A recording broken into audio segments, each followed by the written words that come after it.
Si je dois parler d'une anecdote avec mon petit garçon, je pense que c'est au tout début que j'ai su que mon fils était atteint du syndrome X fragile. Avec ses troubles du spectre autistique, il a aussi des troubles développementaux et en soi, il est bloqué au stade buccal.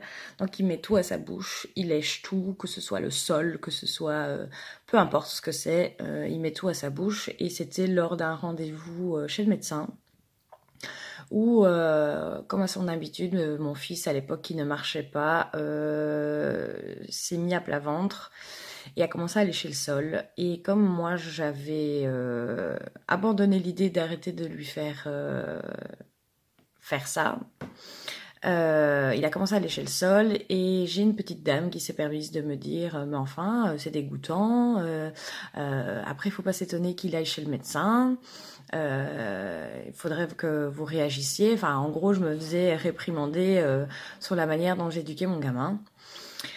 Sauf que moi je savais pourquoi il le faisait et que évidemment j'ai dû me justifier en expliquant que mon fils était atteint d'un handicap qui faisait que j'ai dû me justifier pour la énième fois. Et de là la dame elle s'est excusée. Oh pardon, excusez-moi, je ne savais pas. En tout cas, on ne pourrait pas dire parce qu'il est très mignon. Donc déjà le fait qu'elle me donne euh, des réprimandes sur la manière dont éduquer mon enfant, alors que bon, enfin je sais pas, c'est mon enfant, je sais ce que j'ai à faire. Et alors le fait qu'elle me dise que parce que ça ne se voyait pas, parce qu'il était mignon, que forcément on pouvait pas dire qu'il était handicapé. Donc en gros que quand on est handicapé, on est forcément moche. Mais bon, ça m'a beaucoup fait rire, moi, parce que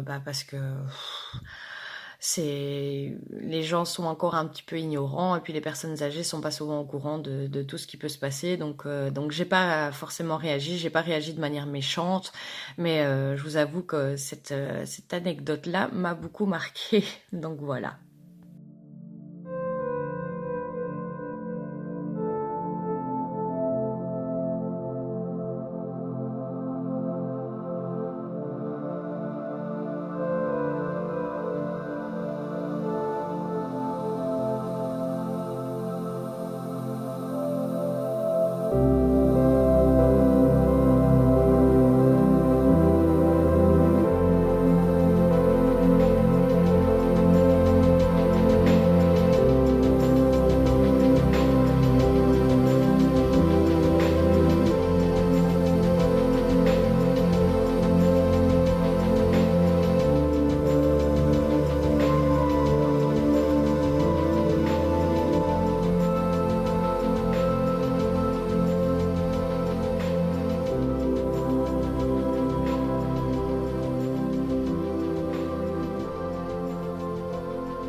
Je m'appelle Julie, j'ai 30 ans, je viens de Belgique, plus précisément à Perouet, près de Tournai, et je suis éducatrice de formation en reconversion pour être aide-soignante.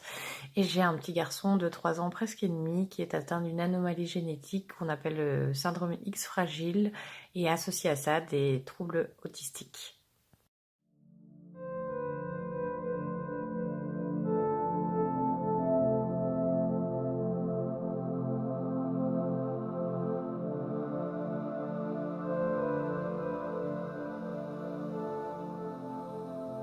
Alors pour répondre à toutes les questions que le collectif L'Humain Visible m'a données, j'ai pris mon petit carnet pour être sûre de rien oublier. Donc si parfois je regarde sur le côté, c'est normal. Donc la première question, c'est que représentent les termes autisme ou encore trouble du spectre autistique pour vous? Quelles en sont la définition, les images que j'en donnerai et est-ce que ça me parle? Comment j'en parlerai? Pour moi, l'autisme, c'est tout simplement une manière d'être, tout simplement différente de la nôtre, parce ils ressentent les choses, ils voient les choses, ils interprètent les choses, ou n'interprètent pas les choses. Par exemple, le sarcasme, ils ne connaissent pas, ou les blagues, ils ont beaucoup de mal. C'est une manière d'être, tout simplement, qui est différente de la plupart de la société, donc forcément, dit pas normal. Donc voilà. Et les troubles du spectre autistique, c'est plus des attitudes, comme par exemple, je parle pour mon fils, pardon, qui lui a des stéréotypies du genre de flapping. Il agite beaucoup les bras et les jambes quand il est content ou quand il a une excitation ou que sais-je. Et le balancement, il se balance beaucoup. Alors je dis pas que toutes les personnes qui se balancent sont forcément atteintes de troubles autistiques, hein, mais ça fait partie des troubles du spectre autistique que mon fils a. Quand il était beaucoup plus petit, plus maintenant, il ne regardait pas dans les yeux. Il ne répondait pas à son prénom, il se balançait beaucoup. Et donc voilà. Comment j'en parlerai? Ben, j'en parlerai comme étant des choses qui font partie d'eux, tout simplement. Comme chacun a une personnalité différente, et ben, les troubles du spectre autistique font partie de leur personnalité pour moi. Donc voilà.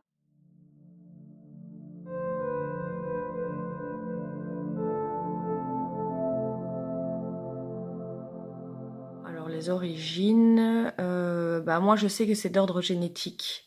Le X fragile c'est une maladie génétique à qui on associe des troubles du spectre autistique. Maintenant, pour le reste, je ne sais pas, je ne me suis pas renseignée de manière plus approfondie sur la chose, mais j'ai déjà entendu des trucs du genre que les vaccins pouvaient être à l'origine, que certains vaccins pouvaient être à l'origine du fait que les enfants deviennent autistes, ou alors le fait que des enfants soient délaissés, ou qu'ils n'ont pas de stimulation, ou avec leurs parents, avec leurs proches, peut entraîner des troubles du spectre autistique. Mais sinon, à part ça, je connais pas trop les origines de l'autisme et des troubles du spectre autistique.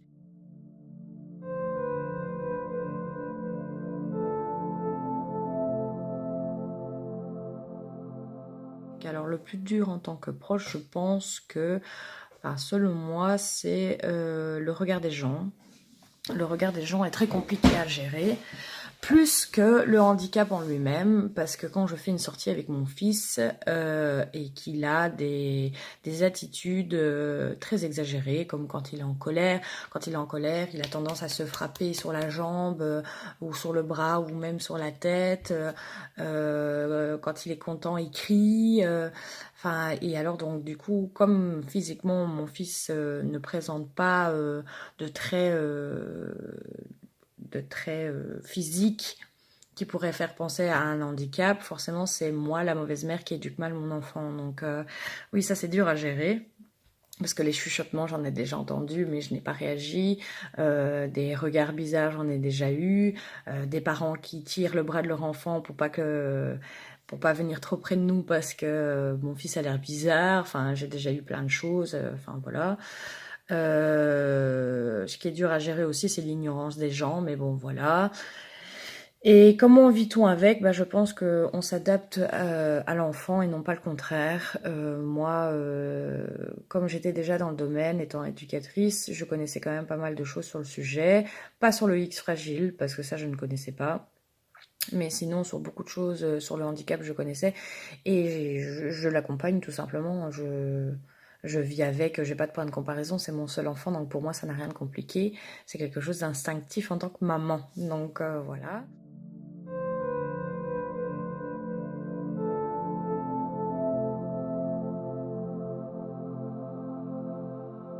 Alors, si mon fils venait plus tard à en souffrir, ben, je l'accompagnerais tout simplement comme une maman accompagnerait son enfant qui est atteint enfin pas qui est atteint, mais qui est sujet au harcèlement scolaire ou peu importe. J'accompagnerais mon enfant totalement normalement, en fait, comme une maman euh, normale. J'aime pas trop ce terme, mais bon voilà. Je le rassurerai, je lui montrerai que je suis là, je lui expliquerai les choses telles qu'elles sont, parce que je ne suis pas pour le mensonge ou pour enrober la vérité. Je pourrais exprimer à mon fils que je peux essayer d'imaginer ce qu'il ressent, mais que je ne peux pas le comprendre parce que je ne le vis pas. Je ne sais pas ce que c'est d'avoir des troubles du spectre autistique, pardon, ou être atteint d'autisme. Je ne sais pas, je ne suis pas à leur place, donc je peux essayer d'accompagner, mais je ne peux pas le comprendre. Mais je serai la plus affectueuse possible et la plus présente possible pour mon fils, pour qu'il arrive à vivre avec. Et j'essaierai évidemment de trouver des outils qui l'aiderait, que ce soit avec, en discutant avec mes proches ou en discutant avec des spécialistes ou peu importe, mais j'essaierai de trouver des outils pour essayer de l'aider s'il en souffre et s'il a besoin d'être rassuré, bah forcément, bah, je suis sa maman, donc mes bras sont grands ouverts pour le rassurer tant qu'il en a besoin.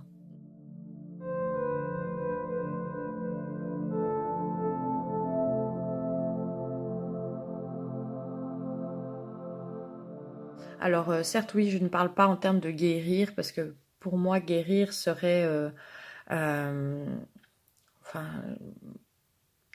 les troubles autistiques, pour moi, ça fait partie de la personne. Mon fils, sans ses troubles autistiques, je pense que ce serait une personne totalement différente. Donc, je ne sais pas si en guérir serait le mot.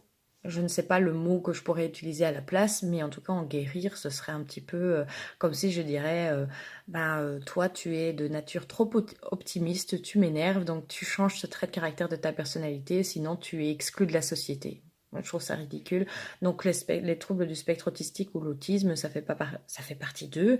Donc, pourquoi en guérir, en fait? Bon, je dis pas, si maintenant la science évolue et qu'on peut me dire, voilà, aujourd'hui, madame, on a la possibilité d'enlever le handicap et les troubles autistiques de votre fils, que je ne le ferai pas pour lui faciliter la vie, mais sinon, ça fait partie de lui, au fait. Donc, je sais pas, je sais pas trop répondre à cette question. Euh,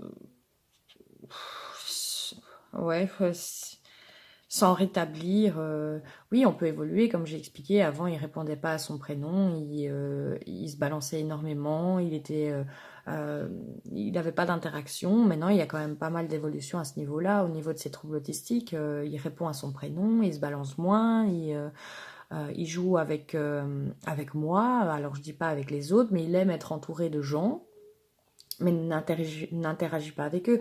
Donc il y a quand même une évolution, alors qu'avant il se mettait dans un coin et il faisait son petit truc tout seul, avec des trucs à répétition, qui faisaient du bruit, tout ce tralala. Donc oui, voilà. Vivre avec, évidemment qu'on peut vivre avec. Je suis là devant vous à vous expliquer comment ça se passe la vie avec mon fils. Je vis très très bien, je suis pas malheureuse. Alors oui, certes, c'est beaucoup plus difficile sur certaines choses, mais sinon, vivre avec, oui, je sais vivre avec. Je m'adapte juste plus à lui que lui s'adapte à moi, c'est tout.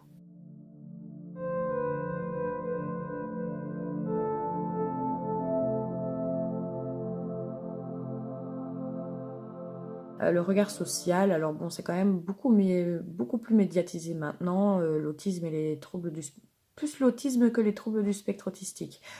On a tendance à associer les deux, alors que pas forcément. La différence fait peur, donc le regard social, donc forcément, oui, il y a certaines personnes qui diraient, oui, il doit vivre avec nous, enfin, les personnes qui ont de l'autisme ou des troubles du spectre autistique peuvent vivre totalement avec nous, et comme d'autres, bah, non, ils ont besoin d'aide bien spécifique, mettez-les de côté, comme ça mon enfant peut évoluer normalement et ne pas imiter ce genre de comportement. Enfin, chacun son point de vue, je ne juge personne. Doit-il encore évoluer? Oui, oui, évidemment qu'il doit encore évoluer pour que dans un monde parfait, le handicap en général, pas forcément l'autisme et les troubles, soit pas banalisé, mais soit acceptable dans la vie de tous les jours et qu'on puisse parler avec une personne atteinte d'autisme ou de troubles du spectre autistique sans les regarder comme si c'était des monstres de foire. Donc voilà, les clichés, bah alors il y en a plein, mais il y en a deux, trois qui me viennent en tête comme ça. Par exemple, comme quoi les personnes autistes n'auront jamais d'enfants. Je vois pas pourquoi. Moi, j'ai déjà vu des personnes autistes Asperger qui sont passées dans des émissions et qui ont des enfants qui sont eux-mêmes autistes et tout se passe bien. Ils sont bien, ils sont juste dans leur monde à eux et ils se comprennent entre eux et tant mieux. Et ils essaient de faire comprendre à la société comment ils fonctionnent. Pour eux, ils font un travail sur l'adaptation avec les autres. Alors pourquoi on ferait pas pareil? Donc voilà, les autres clichés, ben, que forcément les autistes ont un espèce de super pouvoir qui leur pousse comme ça la mémoire absolue, qui savent calculer très très vite, l'oreille, ouais, l'oreille absolue, la musique. compter très très très vite, et enfin tous des trucs comme ça. Pourquoi pas les laisser simplement être autistes et puis c'est tout. Euh, c'est pas parce que je vais voir une personne autiste que je vais dire ah et t'as quoi comme don. C'est un cliché. Enfin moi j'attends rien de mon fils. J'attends juste, oui, si, une chose, qu'il évolue dans la joie et dans la bonne humeur et dans le bonheur, c'est tout. J'attends pas spécialement qu'il lui arrive un super pouvoir comme ça, qui va m'étonner. Alors, si c'est le cas, tant mieux, hein. Mais sinon, non, je vois pas pourquoi on devrait automatiquement associer autisme à intelligence, soit inférieure, soit supérieure, peu importe, et avoir un don spécifique. Donc voilà, l'autre cliché, ben, comme quoi les personnes autistes ou avec des troubles autistiques ne pourraient pas travailler, sauf dans sauf en travail adapté.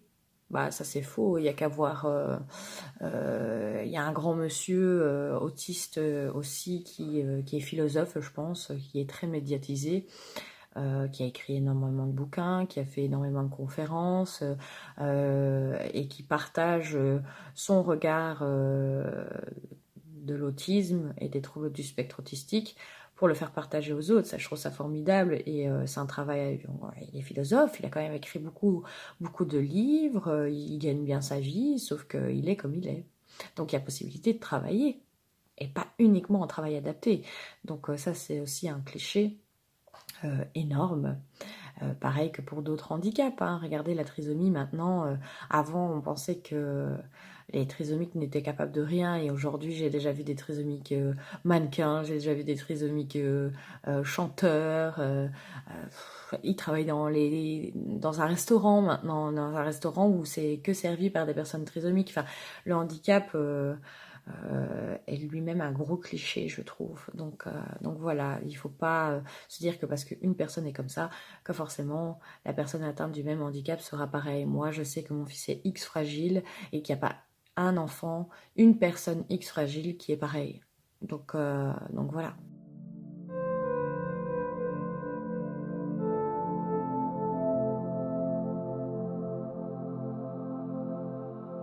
Et alors oui, évidemment, c'est important. Important pourquoi? Parce que ce qu'on ne connaît pas nous fait peur. Donc tant qu'on en parle, même si c'est énormément sur uniquement l'autisme et les handicaps très connus, mais c'est aussi pour moi, par exemple, une occasion de vous parler du fait que mon fils est atteint, oui, de troubles du spectre autistique, mais qu'il y a une maladie associée, le X fragile. Je suis sûre qu'il y a plein de familles euh, qui ont des enfants qui ont des troubles du spectre autistique associés à d'autres maladies. Donc c'est important d'en parler aussi pour connaître les autres handicaps. Moi j'ai plusieurs personnes qui, quand je leur ai dit le handicap de mon fils, ne connaissaient absolument pas et se sont renseignés ensuite sur le sujet. Des adolescents qui en ont même fait un exposé. Enfin, je trouve ça enrichissant en fait d'en parler. Donc médiatiser, oui. Alors si je pouvais médiatiser l'autisme, les troubles autistiques, le X fragile et d'autres maladies que je ne connais pas encore parce que je n'ai pas la science infuse, oui, la médiatisation c'est toujours important.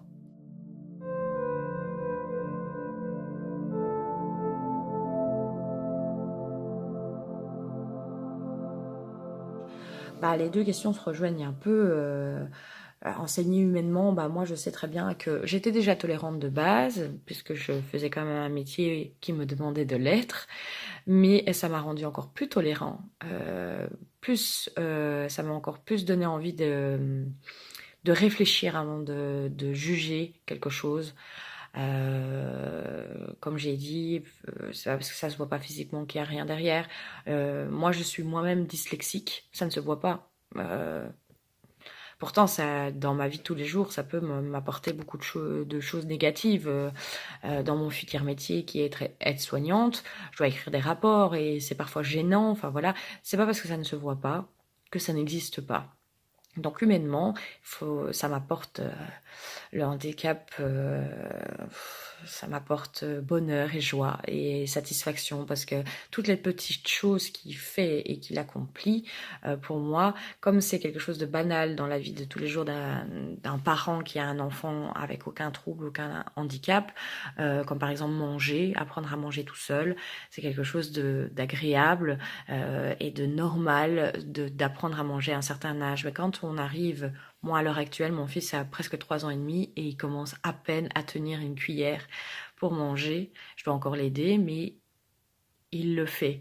J'ai mis des mois et des mois à lui apprendre à faire ça. Alors, le jour où il l'a fait pour la première fois, j'ai sauté de joie comme si j'avais gagné à la Coupe du Monde. Donc, du coup, si vous voyez une personne, un parent, un proche s'extasier devant son enfant, ne le jugez pas trop vite comme étant une mère ou un parent trop excessif, mais seulement peut-être qu'il y a quelque chose derrière. Donc, humainement parlant, allez plus loin que le bout de votre nez, quoi. Donc, voilà, et transmettre comme message, ben, c'est ce que je viens de dire.